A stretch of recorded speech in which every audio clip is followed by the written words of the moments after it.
Hello, welcome back to my channel.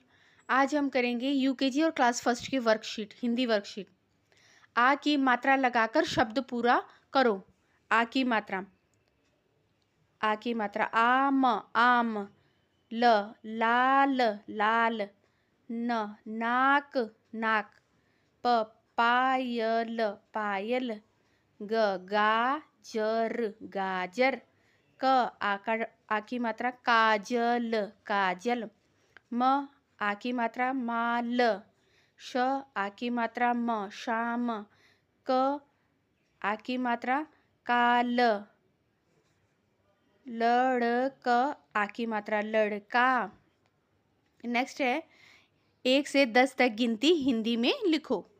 1, एक, एक। 2, the, ओ की मात्रा दो।